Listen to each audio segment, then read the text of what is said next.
And a county in Pennsylvania, western Pennsylvania, they voted 8-6 against posting "In God We Trust" in their courthouse.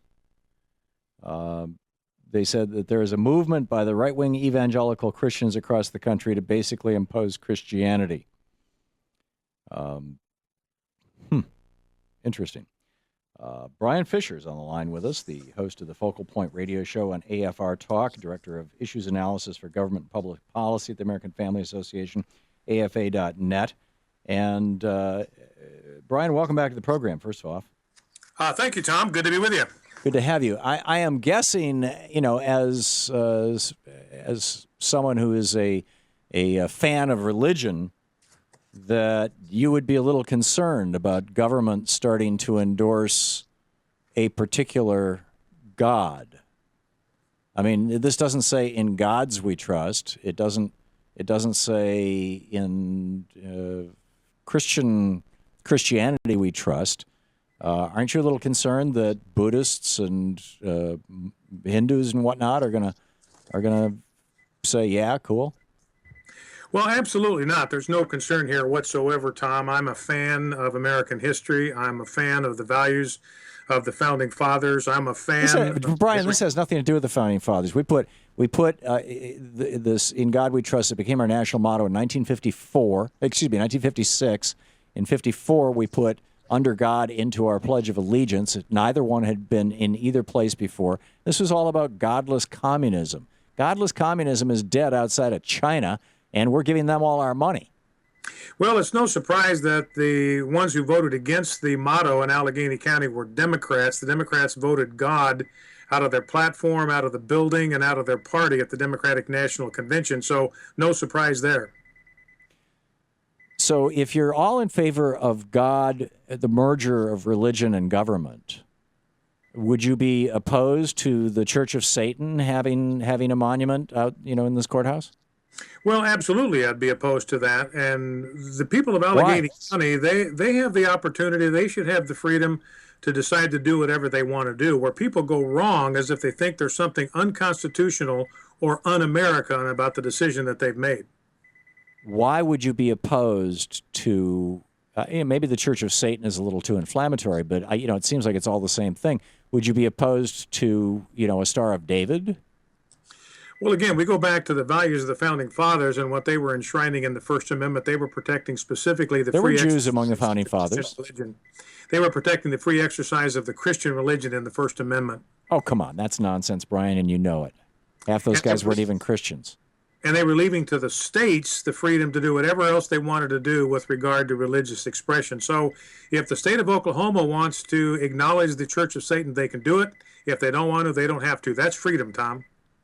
No, that's the merger of government and religion, and that's something that the founders would have been horrified by, Bryan, and I would think that you would be too, because the day may come when your religion is not the majority religion anymore, and you're going to have some other religion, merging with our government, and that's what was so horrified the founders, that they put it twice in the Constitution, no establishment of religion and no religious tests. Well, what the establishment of religion means is to pick one Christian denomination and make it the official church of the United States. As long as Congress doesn't do that, they can do anything they want. Or a Muslim religion, or a Jewish religion, or a Hindu or Buddhist religion. Well, again, Tom, you're showing your ignorance of constitutional history. If you go back and read Joseph Story, the first historian, longest-serving associate justice on the United States Supreme Court, he said the purpose of the First Amendment was to exclude rivalry among the Christian denominations. They weren't even dealing with Islam or Buddhism or Judaism or even atheism. Well, there was a big battle going on back then. Jefferson talked about it in his letter to Ben Rush 3 months before he was elected president in 1800, in which he said that the coming election gives, particularly to the Presbyterians and the Congregationalists, the hope that I may identify one of them as the favored religion. He said, but their hopes are to be dashed, because I have sworn upon the altar of God my eternal enmity or opposition to any form of tyranny over the minds of man. And I mean, he was talking about priests. He was talking about religion. He said, he is sworn before God to oppose religion in government. Right, and the First Amendment prohibits the establishment of any one Christian. Thomas Jefferson, exactly right. Congress, and by the way, Congress is not Allegheny County. Allegheny County can do whatever they want. First Amendment restricts Congress, and it prohibits them from picking one Christian denomination and making. No, I get that. Why there's this is sort of like the Reagan, the Reinvent Reagan project. What's it called? The Reagan Legacy Project, where it's some rich guys funded this thing back about 20 years ago, and they're trying to build a monument or name a building after Ronald Reagan in every single county in the United States and every single country around the world, and they're damn near there.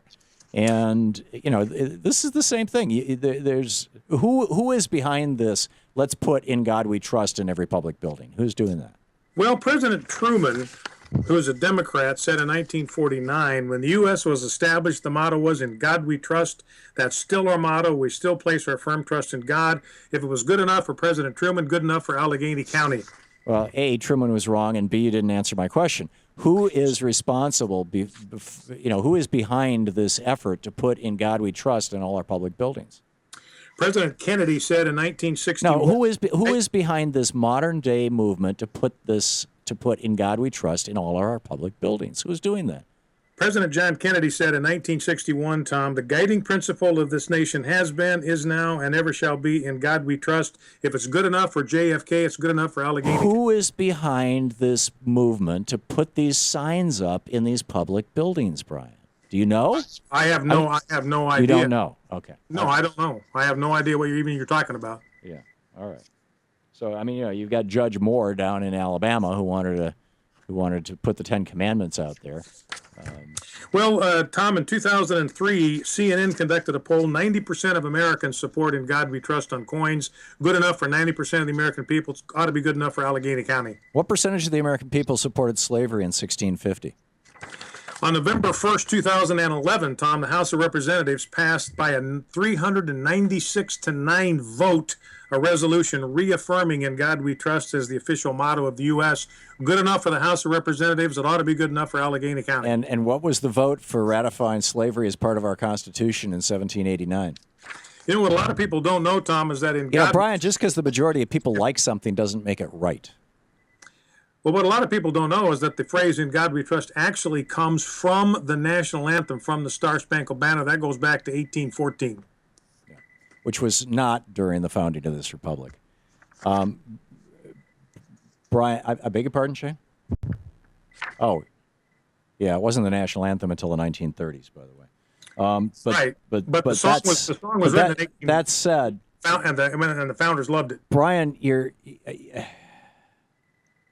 I don't understand. If you really believe that your religion is right, and you really believe that your religion is true, why do you feel the need to shove it down everybody's throat by slapping it up on public buildings? Tom, it sounds to me like you're very insecure about your religion. Nobody is forcing it down anybody's throat. Nobody has to believe it. If I have to show up in a county courthouse because I got to pay a traffic ticket or something, and there it is in my face from my government, you tell me that's not being forced on me? Absolutely not. You don't have to agree with it. You don't have to read it. You don't have to acknowledge it. You don't even have to believe it. Why don't we just put signs over all of them and say "Arbeit macht frei"? Work makes freedom. Well, it was good enough for the death camps. Tom, the Supreme Court ruled in the Greece prayer case last year that in order for there to be a violation of the Constitution, there must be some sort of coercion. They said very clearly, being offended is not a constitutional violation. Yeah.